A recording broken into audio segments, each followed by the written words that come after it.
Hi, I'm Larry Puckett, the DCC guy. You know, for several years now, I've been getting requests from people to tell them what all the wires are that go to the various components of their DCC system, how you connect them all together, and what they're for. So finally, that's what we're going to do today. We're going to take a look at all of these wires, what they do, where they go, and which ones you need for your model railroad. So let's get started. Hit that little red subscribe button, and when the little bell comes up, click on it and click all.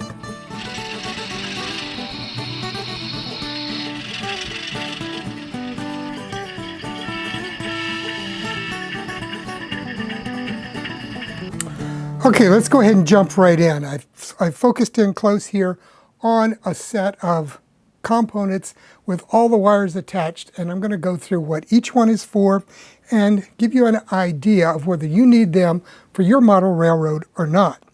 Now basically, I'm going to be using Digitrex components for a couple of reasons. First of all, they're the most popular DCC system in use in North America, and also they're gaining popularity in the UK. I also have a lot of their components because I've been using them for 30 years now, and I've collected a lot of different things. We're going to start here by looking at the DCS 210 command station, one of their latest. I also have a DB150 here and another DB150 here. And there are two different ages. You can see one of them has faded a bit, has more of a yellow cast. And these could originally be used either as a command station or as a booster. And I'll tell you a little bit more about that in just a minute. And a lot of this stuff is readily available on the secondhand market, so I don't feel bad about telling you about the DB150s. And they serve just, though, as a good example of how you would connect any command station and booster combination together to gain more power on your model railroad. Let's go ahead then and take a look at the various wires, because there's a lot of them, and that's what confuses a lot of people. So the first and most important thing right off is right over here. On the new Digitrex systems, they offer you two options here. You have a barrel socket right here where you can plug in the output from a 5 amp power supply right in here like that, and that'll give you 5 amps to power this booster. However, you also have the option of operating it at 8 amps. For that, you would attach two wires here. And by the way, this has to be DC power. Now, in the past, we used to be able to use either DC or AC power for operating these various systems. However, the last few years, all of the manufacturers have been switching over to using DC power supplies because the newer DC power supplies are very efficient, much more efficient than the older power supplies that were used with these, either AC or DC, and it meets the modern efficiency standards of many governments. So that's why you need DC power to feed your newer systems. So check that with the manufacturer information before you buy a system. So you have the option of either purchasing a power supply from the manufacturer. Digitrex does make one for this unit, or you can buy one on the open market. So we have a plug-in terminal here, and Digitrex uses these plug-in strips that go in just like that. So then you just insert your wires into the front of the screw terminal and tighten it up real good and tight, and that's all it requires in order to get going. So right here, I'm using a red and a green wire from a power supply to go into this unit and power it up. Now you would use the same type of arrangements here and here for these boosters. So each one of these needs its own separate power supply. Now Digitrex in their manuals does show you how you can use their specialized power supply to power more than one unit. But it does require special wiring, and so you need to take a look at that if you get into it. Okay, so then I've got these two wires that are my power supply wires. Right next to that, here, I have another red and a green wire. Now these wires go out to your track, and they are for programming track leads. So that's a dedicated programming track output right here. So you can set up a separate service mode programming track and power it using two wires from here. That allows you to do operations on your model railroad and do programming at the same time. Right here, you'll notice I've got these two wires. These are the wires that go out to my rails. And they are rail B and rail A. And it's the same on all of these Digitrax components. Rail B and rail A, rail B and rail A, same thing here. Rail B and rail A. It's very important when you take your leads out to your tracks that you be very consistent about how you connect these up to your tracks. So you always have to say rail A is going to be the right-hand rail, rail B is the left-hand rail. And do that on each one of these components, the command station booster, the separate booster, and any other boosters you have. Because otherwise, if you do that, it's going to reverse the polarity of the output from this unit. So you have to be very careful, and the diagnostic for that would be is if you go across a block gap somewhere, powered by one of these boosters separate from the booster in this command station, you'll get a short because you're going to have reversed polarity at the junction. So that's, if you do that and set it up and you get your wires crossed, that's what will happen. You'll get a short. So that's why I say, anytime you attach wires to the track, test it immediately in case you've built in a short circuit. Okay, so we've got output to the track, and you would have output to the track on each one of these boosters. I haven't set it up because I didn't want to get too many wires out here at the same time. So now we've got power in, we've got programming track power here, we've got power out to the rails here, and then we've got this yellow wire. So what's it for? Well, if you looked real close, you would see that this is identified as the ground connection. So there is a ground connection here, here, and here. It's the middle one. Now, why do you need, and you'll notice I've got a wire that goes from the ground here to the ground here and to the ground here. So why do you need that? And do you need it on all DCC systems? Well, you need it, but not on all. You need it on Digitrax systems. You need it on NCE systems. So this ground wire goes and connects all three of these systems together. And why do you need that? Well, these systems and the systems from NCE use what's called a floating ground. And that means that the ground potential in each one of these components, the command station and a booster and a booster and a booster, can be different. So you might have ground here that is at one potential and a ground level here that's at a different, and another one here.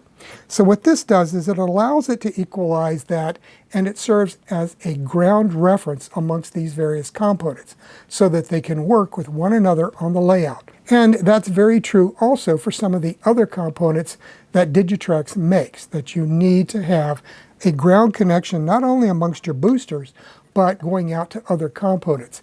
So if you see that in the diagram that comes with a component from Digitrax or anybody else, and it tells you you need a ground connection, that's what that means. You need to run a ground wire from either the command station or from one of these boosters out to that particular component. And the same thing goes with NCE.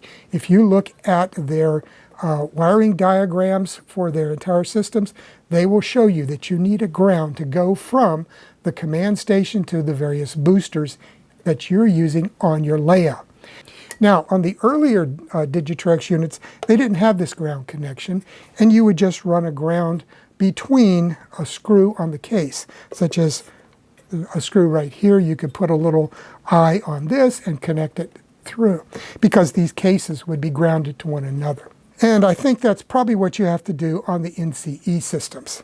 So take a look at their literature and be very aware if you start adding boosters to your command station on NCE and possibly some of the other systems on the market today, you might need to add a ground connection amongst all the various components. So that gives us all of these taken care of now. We've got power going in, either through these two wires or through the barrel plug. We've got power going out to our programming track. We've got power going out to the main rails on the layout, and we've got the ground wire that goes between them. What are these little things here, these little pigtails? Well, with Digitrax systems, if you have a command station like this here, the DB150, as I said, could be either a command station or a dumb booster. But If you're going to use it as a booster, you have to disable the command station operations. And one way to do that is to just put this little ground wire here between config A and the ground. So I've done that on both of these so that they can be used as a booster. So be aware of that. Now, on the current Digitrax systems, you have the option of turning off the command station option using what are called the up switch settings within the command station itself and making it a dumb booster.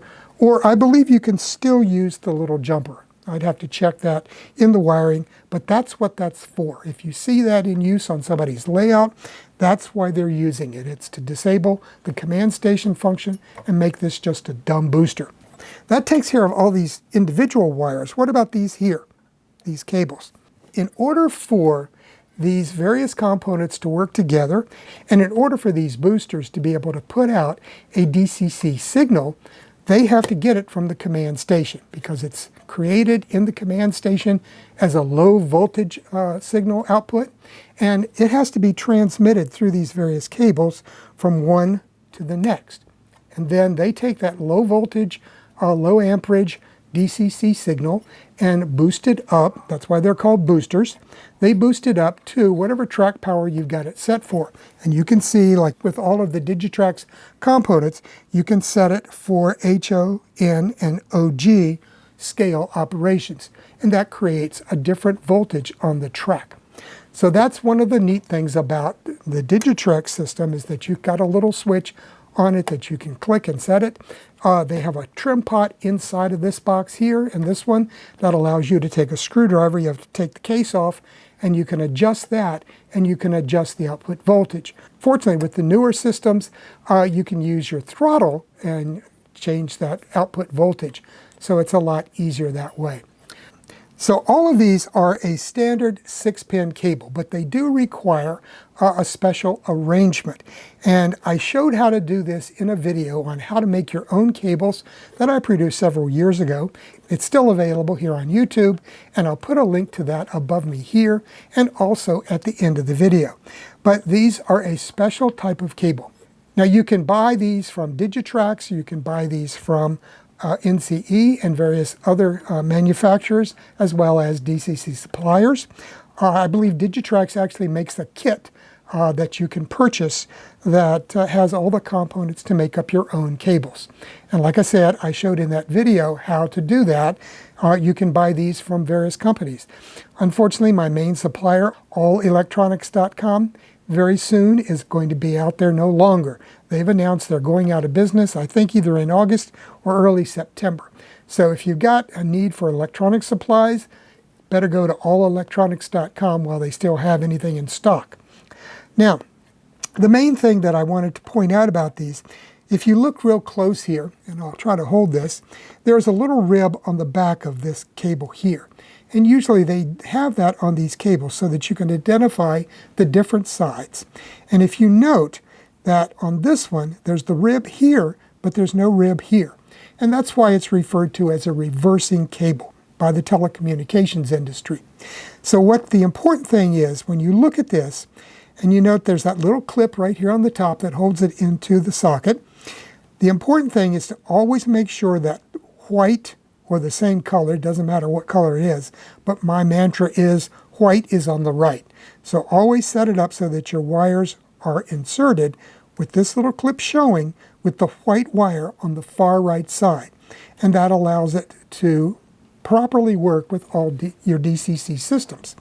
Now, check that with your manufacturer. There might be a manufacturer that decided to go with a different configuration.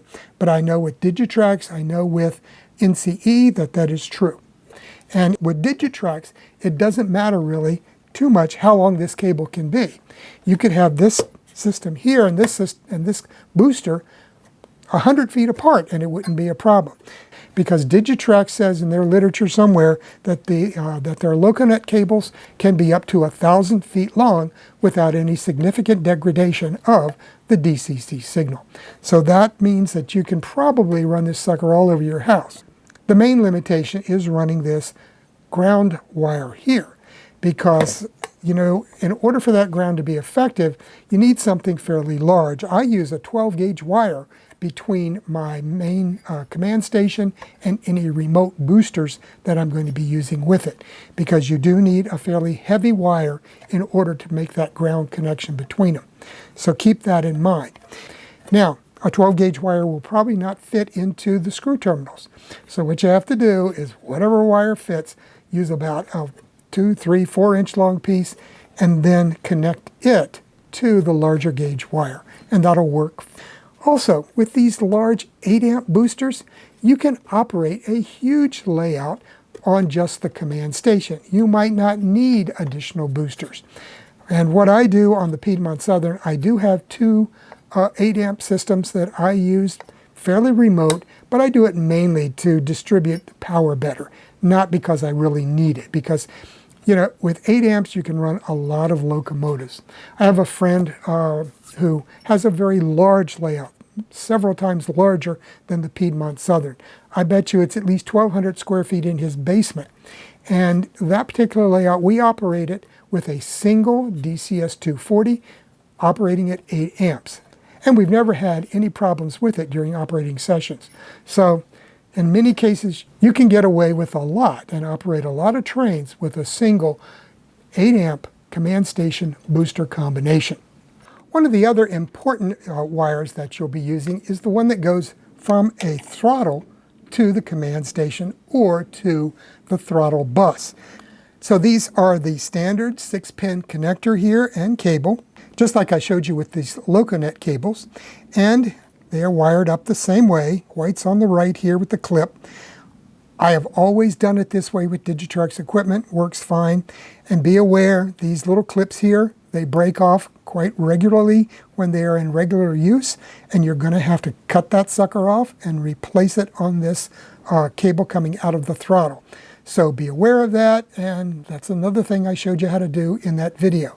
But at any rate, these can be connected directly into the command station like that, and you can use it. Or you can set up a throttle network, which you're probably going to want to do. Now, I will say, a lot of people have gone to wireless throttles and wireless operations. However, you still need to have some place on the layout at regular intervals to plug in this kind of stuff, because people are going to come to your operating sessions and they're going to bring their own throttles. They might not be wireless, so you'll need a place for them to plug in. Also, even if someone has a wireless throttle, like this DD500 that I have here, when they come to your model railroad, they'll need to plug it in to the Loconet in order for it to negotiate an address and operate with that wireless system. There are situations where you might lose your wireless connection and you need to gain control of a locomotive quickly, so it's very important to have a throttle network set up. So let's look at that connection. This is a Loconet expansion panel. This is particularly a UP5. There were UP3s, there were UP1s. I think they're up to like UP6 now, and they do various things, but they all have same basic functionality and setup. And you'll see you've got a pair of connectors right here, a couple of sockets where you could plug in your throttle. Just would plug in just like that in the front. So you can either operate with a wired throttle or with a wireless throttle that occasionally needs to be plugged in for various reasons. Now, on the back of this, you can see there are these two connectors here, and those are for daisy chaining the network together. So how would that work? Well, you just plug in one of these Loconet cables here, and then on the other end, you would connect it in to one of the outlets here, or sockets here, on the command station. And that allows your throttles to connect through this expansion panel to your command station and send it commands for controlling your locomotives. And then, of course, you could just take another cable out here and go to another one of these. So you can have a large number of these set up on a model railroad. They fit nicely into your fascia and they look pretty good. One thing about this, however, you can only operate a few and power a few throttles off of one of these suckers. And that's true for both Digitrax and NCE. I know with NCE you can only operate about 3 throttles plugged into their throttle network. Now Digitrax provides a little barrel plug right here on the side where you can plug in power. So this is one of their PS14 power supplies, and you just plug it in right like that, and that provides power to operate up to 10 of these different panels. And so one of these is probably enough. And then what you do is, I'm going to disconnect this because I need to show you something. Right here on the bottom of this circuit board, there's a little solder pad. And you see here I've attached a white wire to that. Now that allows you to daisy chain a connection between these. And that way, once you plug this in, it will transmit the power between a whole network of these connected together. And the power from one, as I said, the power from one of these PS14 power supplies, once it is plugged in here, and all you have to do then is plug this in, add one of these wires that goes between each of these guys, and you can power 10 of these off of one of these PS14 power supplies. And I think these are about a 15 volt, let me see if I can read this. It's a 14.9 volt, 300 milliamp power supply. So it can provide enough power to operate 10 of these. And the same, as I said, is true for NCE. Once you get a power connection between these, you'll be able to operate a number of different throttles off of your throttle network. So it's something to be quite aware of once you start powering these things up. Be aware that you need to provide power for a bunch of throttles that are plugged into your network. Now there's some other connections on here that I'll point out. Right here there are two screws that you see. And these can be connected to the rails or the DCC power bus on your layout, and that will illuminate an LED right here so that you'll know when power is being supplied to the rails. And it can be a very good diagnostic tool. So check your Digitrax manual and the sheet that comes with the UP panel so that you can properly use the diagnostics associated with this. So those are all the wires that I can think of that you would need to know about to use with your Digitrax system, and in many cases with a lot of the other DCC systems available today. Well, that's a wrap for today's video. I hope you now have a firm feeling for what all these wires are for, how you can use them on your model railroad, which ones you need and which ones you don't. So have a great weekend, have a great week. I'll see you here next week with another video from the DCC guy. Bye now.